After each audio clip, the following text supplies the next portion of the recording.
सकता। कई बार इस विषय में लोग उलझते हैं कि जीवन में भाग्य की प्रधानता है या कर्म की प्रधानता है। लेकिन महाराज एक ही सिक्के के दो पहलू हैं, ये दो पहिए हैं जीवन रूपी गाड़ी के, दोनों की प्रधानता है। इसलिए तो गीता में भगवान भी कर्मण्यवाधिका रास्ते मां फलेषु कदाचन स्वयं भगवान उपदेश दे रहे हैं। और प्रारब्धवाद का चिंतन भी महापुरुषों ने, संतों ने अपनी वाणियों में, मानस में गोस्वामी जी ने वर्णन किया। तो महाराज भाग्य ही तो था, प्रद्युम्न इतने वर्षों के बाद सपत्नीक लौट आए, प्रारब्ध था। तो न भाग्य को नकारा जा सकता है, न कर्म को भुलाया जा सकता है। और सरल भाषा में अगर समझना हो तो आप तो मुंबई नगर में रहते हो, भागती दौड़ती जिंदगी है यहाँ। देखो मुंबई नगर में आप यहाँ रहते हो तो आप सबके बैंक में अकाउंट तो होगा, आपका अपना अपना है, सबके हैं। ऐसा कोई नहीं होगा शायद जिसके अकाउंट ना हो, सबका बैंक में खाता है। ठीक, तो बैंक में खाता है तो लॉकर भी होगा। हाँ है तो हाँ करो ना, मैं ये थोड़ी पूछ रहा हूँ उसमें माल कितना रखा है, मैं ये नहीं पूछूंगा कि भाई कितना माल रख रखा है, पर है तो सही है ना, बैंक में सबका है। अब मुंबई में तो होना ही है, माया नगरी है बैंक वाले के पास। भगवान ने ये शरीर भी है ना, ये लॉकर बना करके भेजा है।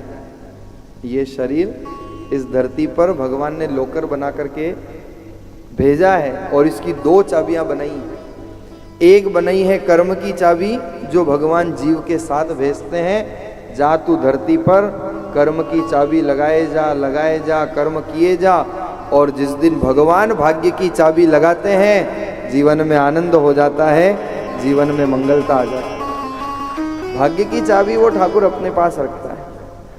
तो भाग्य और कर्म दोनों का अपना अपना महत्व है।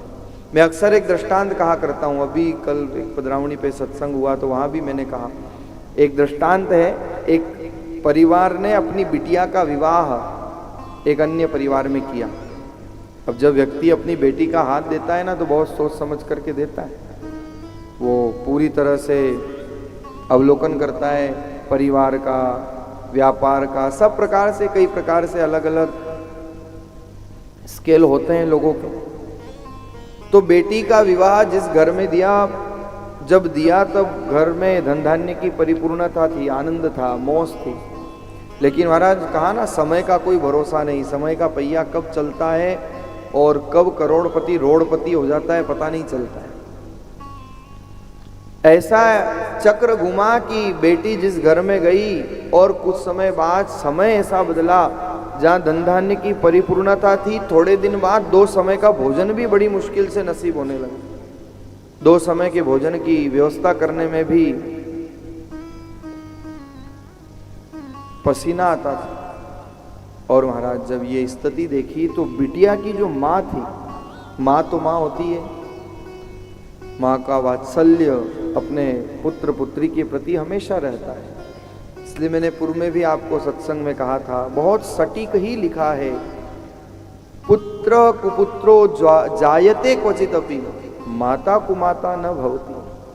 पुत्र कुपुत्र निकल सकता है, लेकिन महाराज माँ कभी कुमाता नहीं होती। माँ का अपने संतान के प्रति वात्सल्य भाव रहता ही है। तो माँ हमेशा चिंता करती है अपनी बेटी के लिए कि उसके घर में कुछ है नहीं, मेरी बेटी दुख देख रही है, मेरी बेटी को दो समय का भोजन भी बड़ी मुश्किल से नसीब हो रहा है। और अपने पति से, बेटी के पिता से हमेशा वो कहती है कि अपन अपनी बेटी के लिए कुछ कर दें, कुछ भेज दें, कुछ व्यवस्था कर दें। अब जो सेठ जी थे वो भी बड़े भजनानंदी थे, सत्संगी थे और बड़े नीतिवान थे। उन्होंने कहा, देख भाग्यवान, अगर अपन दे भी देंगे, कितना दे देंगे, और उसके भाग्य में नहीं है तो कितना भी देने के बाद वो उसको फलने वाला नहीं है, उसको मिलने वाला नहीं है। और प्रारब्ध में होगा, भाग्य में होगा तो उसको वैसे ही सुख मिल जाएगा। लेकिन महाराज माँ तो माँ है, कहाँ मानने वाली होती है। और योग ऐसा बना कि अक्सर चर्चा तो करती थी माँ, लेकिन एक दिन सेठ जी प्रदेश गए, बाहर गए, और योग से दामाद जी का घर पे आना हो गया। जमाई जी घर पे आए आए तो सेठानी बड़ी चतुर थी, सेठानी ने कहा प्रत्यक्ष कुछ दूंगी तो दामाद जी ले या न ले, पुराने समय की बात है।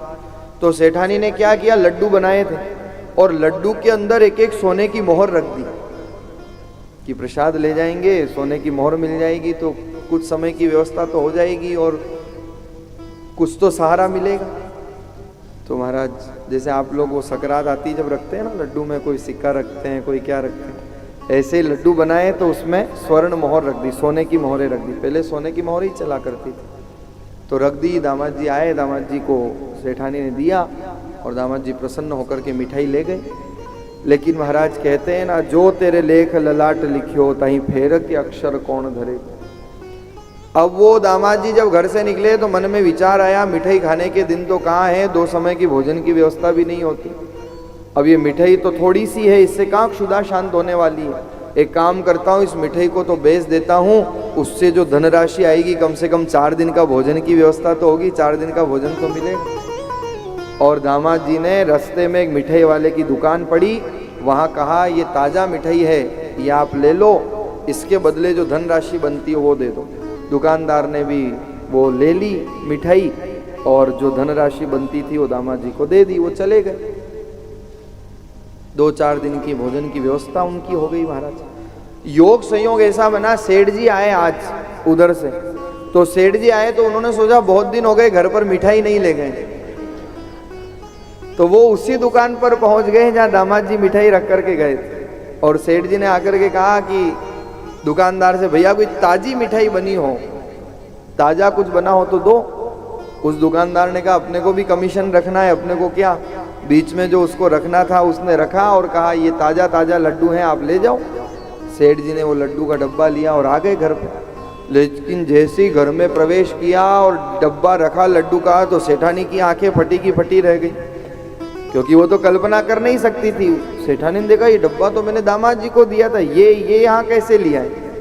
और जब महाराज डब्बा खोला, लड्डू अंदर से निकले, लड्डू खोला तो स्वर्ण मोहर है। सेठ जी ने कहा ये सब क्या बात है। सेठानी कहा आपको ये कैसे मिला, ये बताओ पहले तो आप। बोले मैं तो दुकान से लाया हूँ। सेठानी ने कहा कि आप सच ही बोलते हो, भाग्य से ज्यादा और समय से पहले कभी किसी को कुछ नहीं मिला करता है। अरे मैंने ही ये लड्डू बनाए थे, स्वर्ण मोहरें रखी थी बेटी के लिए, लेकिन भाग्य में नहीं थी तो दामाद जी दुकान पर रख गए। अरे बेटी के भाग्य में नहीं थी सो तो नहीं थी, पर उस दुकानदार के भी भाग्य में नहीं थी। वो अगर एक आध लड्डू देख लेता तो उसको कितना आनंद हो जाता, उसको वो राशि मिल जाती।